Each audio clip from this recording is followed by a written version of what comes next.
everyone, Josh here at Texas Games, bringing you all another My Hero Ultra Impact video, and today we're going to be going over our updated global tier list. You can see we've made some changes since the last video. I took a lot of input, some feedback, and all that other good stuff from our last video, and I also made some big changes because I noticed there was something that I did not like about our last tier list when it came to the actual grading scale. You know, we had like an A, an S, an SS. That's great. The problem is there were certain units that I agreed with a lot of people in the comment section over, and one of those in particular was this overhaul. This red overhaul right here. In my last tier list, I decided to go ahead and put him as an S, even though I felt, you know, he kind of was better than some of the other units in the S, that he could be a potential SS, but not quite. But I didn't have a ranking for that. I didn't have a tier for that. There was no in between S and SS. So in this tier list, I decided to change things up. Now I'm going by numbers.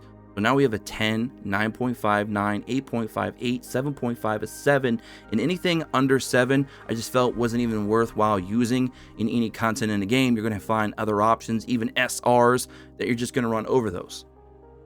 So those are down there not used. Now keep in mind, this bad boy, Red Todoroki, is not going to be down there. He's just sitting there for now until I tell you where I'm going to put him and why. We've also made some other adjustments where some units kind of went up and down. I know you can't tell as much compared to our last tier list because now I'm breaking them down by numbers. So you might not notice right off the bat, but some units have indeed went up and down. Their stock has risen and fallen because of the way some of the new units have, you know, been introduced with the whole WHM banner, obviously, the new Red Todoroki that we got here as well. And so I just decided to kind of spice up a little bit, make some changes, and I've been doing a lot of testing. Now, I do apologize, there's not very much content on the channel for the past few days. Unfortunately, me and Mars, we even have a new guy maybe showing up very, very soon. There just hasn't been any content right now because we're trying to kind of keep this channel more centered around anime games, manga, manhwa, webtoon, etc. There hasn't been anything big that's released or any new news that I could really share for the past few days, on top of the fact that My Hero Ultra Impact has no content. Please, Bandai, give us some content. So there hasn't been really much to make videos on, so that's why you're getting another tier list early. I wanted to wait another week or so, but here we are. But anyways, this is not going to be another 90-minute video, so that's going to be good. I know a lot of you are like, oh man, that's a long video, but I appreciate the details and information. I'm glad I could give that to you. But thanks to doing that long video, I've established now kind of how I'm ranking these units. You can go back and watch that video, by the way, that 90-minute tier list. Go through it and you'll kind of understand how we're ranking these units, how I've tested these units out, and how most of the, you know, tier list is kind of revolving around more or less PvP, because that's what I feel is the true nature of the game right now. It's like you got to do well in PvP or you're not going to progress at the end game level, because that's where you're going to be getting a lot of your stars from the shop from, your recruit tickets, you're going to be getting your gems from there. Pretty much PvP is the, you know, all for one of this game, if you will. Or one for all, right? You could use either, you know, either or. So anywho's, we're going to go through some of the changes here. So again, red overhaul, we've kind of already established why he's a 9.5. That's kind of like the equivalent of being between an S and an SS, or an S plus, if you will. So we put him there.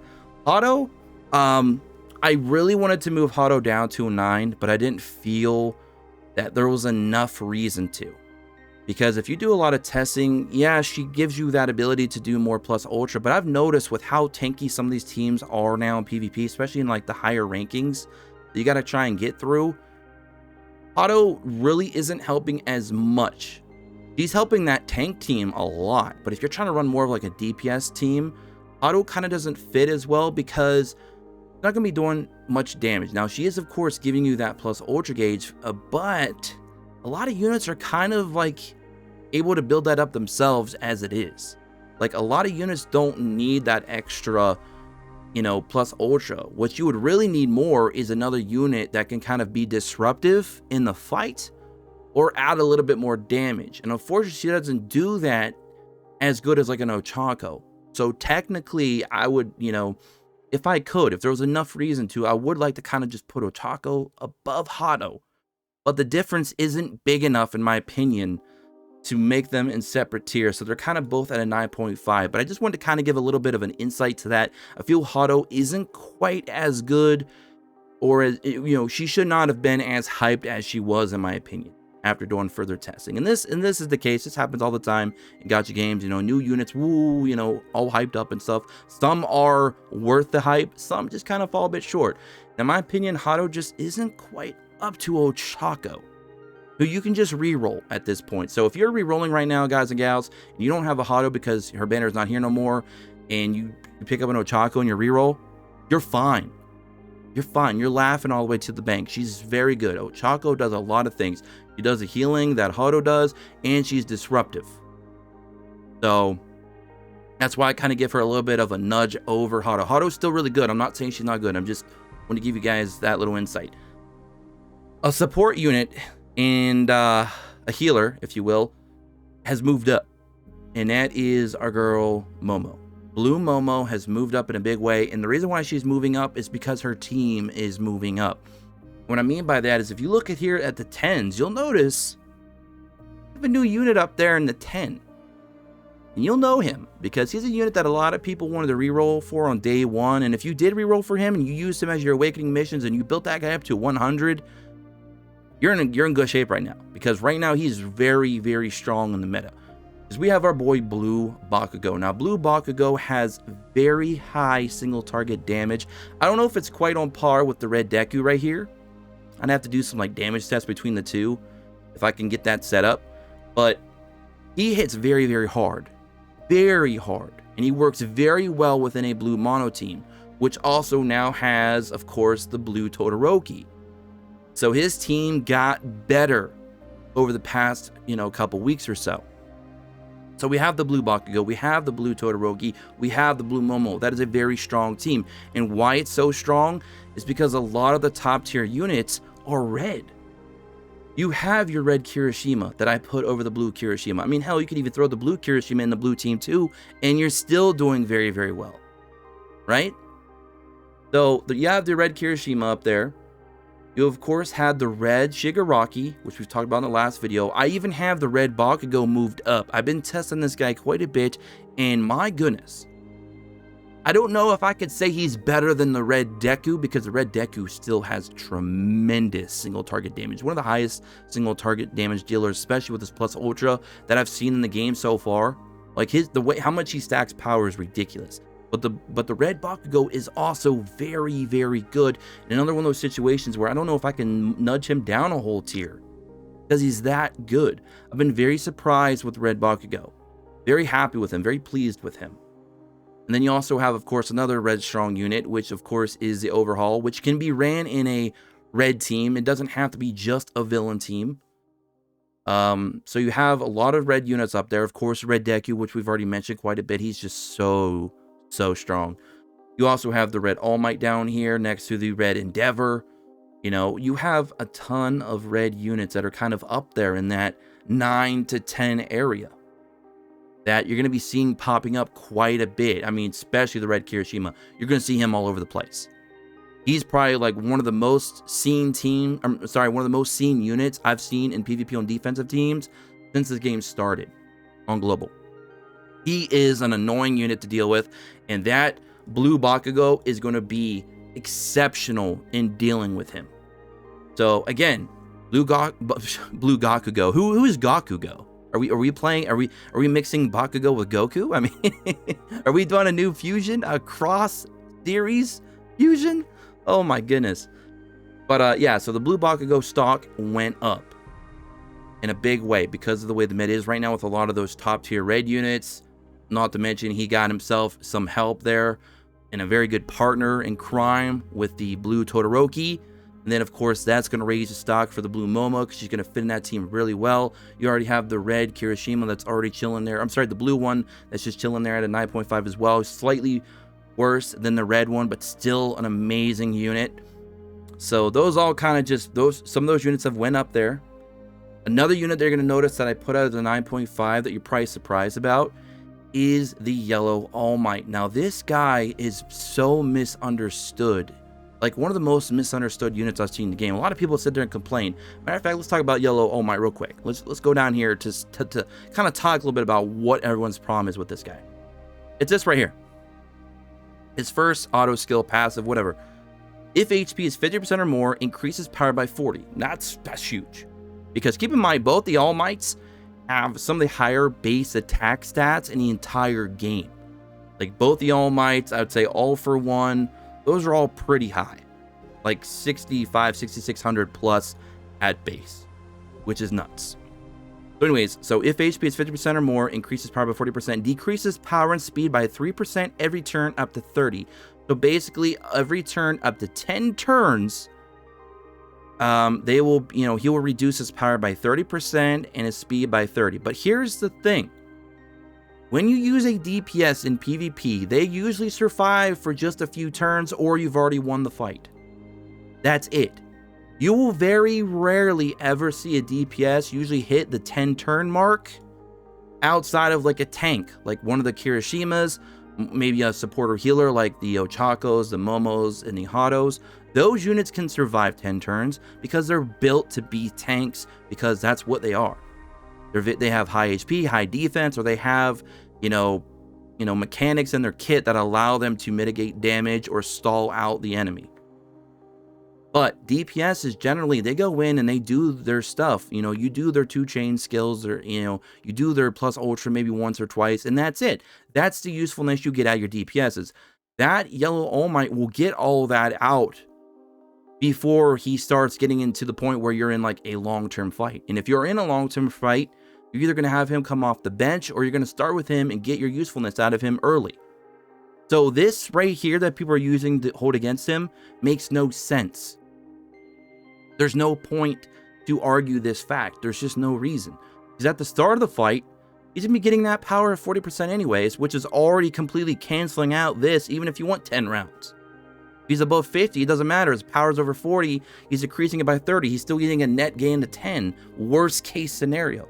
Yeah, the speed could be a problem, but if you're running him on your team, you probably also have one of the 3 support healers, which are going to keep him alive, or you're going to have one of the 2 tanks or anything else or any other combination, because those are all top tier units and you're going to be seeing those quite often.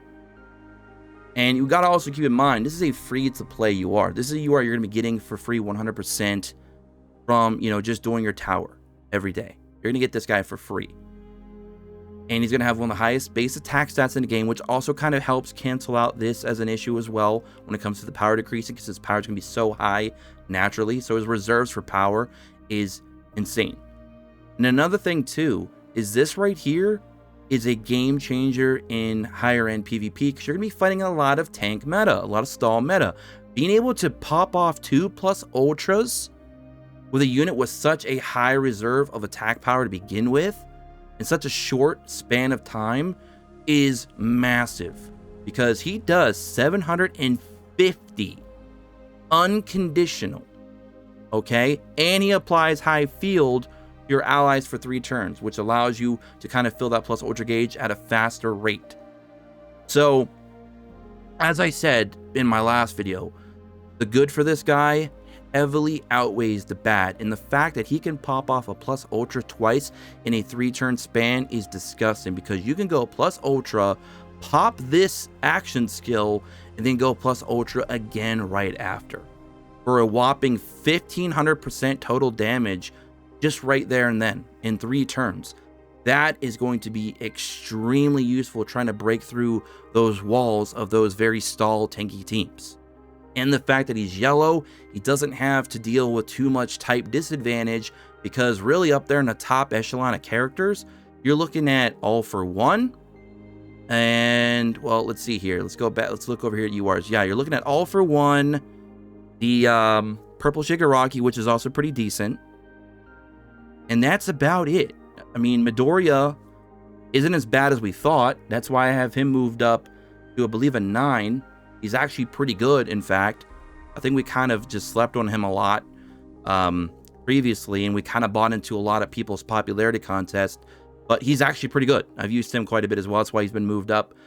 Kind of put him on there on par with the blue one, the blue Deku. But yeah, so outside of that All for One is not going to be dealing with too much type disadvantage in the higher echelon of PvP. And with all the things we've already said, he's just so good, and I use him all the time. He's fantastic. I just want to kind of throw him a little bone there, kind of give some of those negative energy, get that negative energy off of him, get that chip off his shoulder, because I feel like he doesn't deserve it. He's very, very good. So besides that, we don't have too much more movement. I'd say another one too is a yellow Aizawa. I took a lot of feedback from that. I was kind of on the fence where I put him last time. He has been lowered 1 tier essentially. Well, I don't know. He's kind of more or less where he was, really. I guess in the scheme of this type of tier list, he was technically moved down 1 because he was the 2nd highest tier on my last list. Now he's the 3rd. But the thing is he's very RNG dependent for his ceiling, which is okay. His ceiling is still going to happen pretty often, but not as much as you'd like it to. So he's a bit RNG there. And another good thing in his kit is he can strip away buffs. The problem is he only strips away 1 buff, and that was a big point that a lot of people made, and I tend to agree with. There's a lot of units that can do multiple buffs quickly. So the fact he's only removing 1 could still help you, but maybe not help you as big as, a proper buff stripper that's removing all buffs, for example. So because he's getting that on his 1 action skill, I believe. Let's see, what skill was it? Right here, his first action skill randomly removes 1 buff. So the fact that it's randomly removes and it's only 1, a lot of people made the point of, hey, he's a bit RNG heavy with his seals and he's only removing 1 buff. So, and he's not providing you a ton of damage either. So I can understand that, and that's why I kind of felt that maybe he does need to be bumped down 1. So we did. We bumped him down 1 technically. I don't think he was as bad enough to go down to an 8.5 with the other, cast of characters we have down there listed as an 8.5. I don't feel like he belongs in that group. So we kind of kept him at 9, but I would say he's a low end 9. Like he's a low balled 9. He should be an 8.5, maybe an 8.5 plus. I don't know if you will. Like he should be technically a little bit above this. So again, we're just going to kind of keep him as a 9. I don't want to make a gazillion different rankings where we have like an 8.75 or anything crazy like that. So just keep in mind on this unit, just keep the note there in your head that he needs to be a little bit lower than this, but not enough to be an 8.5, if that makes sense. I'm trying to do this as fairly as I can. It's just very difficult to get everything perfect. Obviously, you can't in a tier list, but we're doing our best here. Okay. Any other big changes that I could really talk about before we get to the red Todoroki, which I'm sure a lot of you are wondering what my opinion is on that now that I've tested him. Oh boy. Let's just say when I did my initial review of him, Summoner Skip, the Summoner Skip portion of just, don't go for that banner hard outside maybe a pull or 2, that's still accurate. No matter how good he is, he could be the best unit in the game. It doesn't matter. You still want to try and grab those WHM units because they're limited. But my initial thought of him, my grading was like a high A, S. Just keep this in mind when we get to him. He's gonna, it might surprise you where I put him. Maybe not. I don't know. But outside of that, let's see what else we have here that we could really quickly go over that I've made some changes on. I don't believe we've really made too many other changes since last time. I guess you could say the Denki. The Denki is still, he's a weird unit because he has the highest total ult damage, I believe, in the game, for the simple fact that he's doing like upwards of 1800 to 2000% AoE. But that also doesn't make him very useful for trying to deal with like a tank team, because he's going to hit all the tanks for decent damage, but his attack stat isn't that high in comparison to some of like the other single target damage dealers. And the effects of him, possibly neutralizing your own team doing that could be a problem when you're fighting a stall team, because you're basically stalling yourself. You're giving them the opportunity to potentially take any damage you gave to them and recover from it. You really need really strong single target units in PvP to kind of break through the ice, break through the wall of some of these really hardcore stall metas. And there's a lot of them out there. So I feel that he kind of just falls a bit short there. Like in story mode, he's amazing. He's going to fly through story like nothing. But who cares about story? Who cares? Everybody can beat story. You could throw together any mixed match of units, around 150, 200k BP, and you're going to go in there and just obliterate story. Who cares? So, to me, he's kind of middle of the road here. I was on the fence of putting him between 8 and 8.5. I just feel 8 is fine. Again, he probably has one of the best ults in terms of total damage, which is cool. If we ever get a mode where it's just going to be spammed wave after wave after wave after wave after wave with a lot of units, he's going to be fantastic. He's going to be able to like clear out a lot of waves if you can, you know, find him enough batteries to keep building up his plus ultra gauge. But when you're talking PvP, which is the main, you know, the main squeeze here in the game, the main event, if you will, he just doesn't really do what you would expect him to do. High AoE damage, that's great, but he can neutralize your team, allowing the other, you know, the defensive team, the stall teams, enough time to kind of recover from whatever you've done, further stalling you out, and the fact that he's not going to be hitting each one enough compared to some of the single target damage dealers to take one of them out. That again is going to be the problem, because you want to take them out. If you don't take them out, there's a chance they're going to recover and completely screw you. So again, I have him in the middle there. Purple Denki. He's okay, but he's nothing good, and I don't think he's going to really live up to anything in the current meta because of the way just tank teams are right now. It's insane. That's pretty much it in terms of a lot of the movement. We have some, you know, little movement here and there that we haven't really discussed, but it's not really anything major. So let's go ahead and finally talk about Red Shoto. Red Todoroki. Ice and Fire. Love this guy. Love his name. Love the design on his card. Very cool. So he does Frostbite. This guy introduces Frostbite to the game, and Frostbite is way more devastating than I originally thought. So he inflicts 650% to a single opponent, decreases the opponent's defense by 30% for 3 turns if the opponent has Frostbite. Increases skill damage by 40% if the opponent is burning. Inflicts 225% damage to all opponents. That's kind of like what most of the Todorokis do, that little AoE, which is nice to have. Very good wave clear. Low chance of causing opponents to get Frostbite for 3 turns. And also increases characters plus ultra gauge by 30%, 5-turn cooldown. Action skill 2. Inflict 350 to a single opponent, medium chance of burning the opponent for 3 turns, medium chance of causing the opponent to get Frostbite for 3 turns when used in a 3rd successfully executed skill chain. So basically you want to go tap, tap, tap. You got to get all 3 taps to get that secondary portion of that effect, which again makes it a little bit more hands-on, more of a semi-manual character, which, you know, when you're in high-end PvP, you're probably going to be playing semi-manual anyway, so I don't know if I want to hold that against it as much as I kind of did in my review, now that I think back on it, because when you are playing high-end PvP, you're going to be probably paying attention to the fight anyways, unless you're some crazy megalodon that spent a ton of money and you're just so much more stronger than the opponent and you're just overpowering them. And then once per battle, reduces characters' action skill cooldown by 3 and increases their plus ultra gauge by 50% when HP is below 50.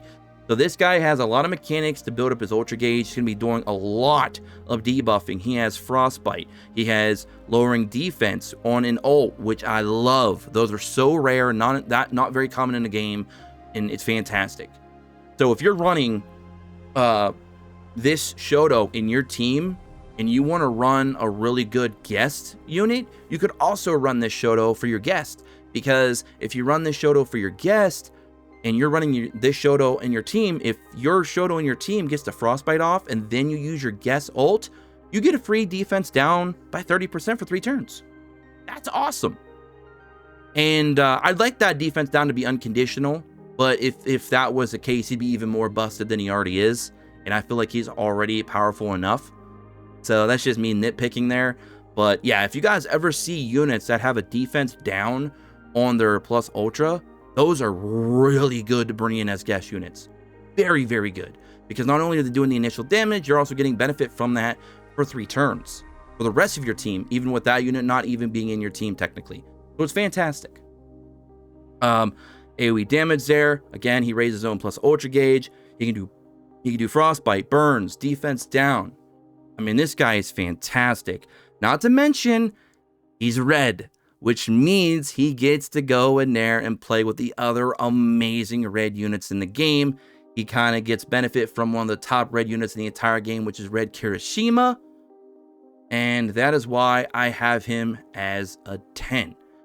This guy can be ran with a lot of other units, even non-red units. The way his kit is designed, he's going to benefit from a lot of things. You could run him with healers, supporters. You could run him with other DPSs. You could run him in a mono red team. You could even run him in a rainbow team. Hell, you could run all 3 Todorokis together. The green Todoroki, the red Todoroki, the blue Todoroki. I mean, you could run a Shoto team, a Team Shoto, Team Todoroki. Just fantastic unit. And before we get out of here, some of you are probably wondering, what does Frostbite do? Why are you so excited about a unit that does Frostbite? What even is Frostbite? Frostbite is basically kind of function like a bleed. Like it does, I believe, like 20% damage based on your attack or whatever that was. I believe that's what it was. And then you also cancel out their actions. Chaining their abilities. So if they have Frostbite, they cannot chain their attacks, which is massive in PvP, because not being able to chain your abilities means you're lowering their opportunity to fill up their ultra gauge and get any of their other additional bonuses. Some skills require you to have a chain to use to fully utilize a skill. You're going to be canceling that out too. That is massive tilt in PvP, and that to me is one of the best debuffs in this entire game. And guess what? He's the only one that has it. So Frostbite at the moment is an exclusive to him. If we get a lot of other units in the future that have a lot of Frostbite with maybe better kits, he might move down. But as of right now, I have him as a 10, a firm 10. He's a hard 10. He's firm. Okay? He is firm at that 10 position. I love it. I love it. So 2 of our top 4 units, in my opinion, are red, obviously. And then we have 2 that are blue. So again, it just goes into the whole theme of right now, the game is dominated right now by a red meta and a blue meta with some other units kind of sprinkled in. So hopefully we get some more villains. I feel like this game really is lacking on villains. We need to get some really strong villains in here. I'd love that. So we'll see what they do with villains going forward. But this is my global tier list updated for March 2022. Hope you guys all enjoy. If you have any questions, concerns, you have any feedback or anything like that you'd like to give me, I will have the link for this tier list as always in the description below if you guys want to check it out and edit it and make your own tier list. Let me know if you'd move some units up or down. Do you like the change that I made between 7 and 10 instead of like D to S that we had it before? Do you like this a little bit more than the other way? You want me to go back to the other way? All that stuff and more, let me know in the comment section below. I do have fun making these. I don't have as much fun testing these units though, because that takes a lot of time, but I do enjoy making these lists and sharing in the discussion with all of you. So I'll catch you all in the next one. Don't forget to subscribe, check notifications, join me in the Discord in the description below, follow me on Twitter at XSPlays, and I'll catch you all in the next one. Until then, peace.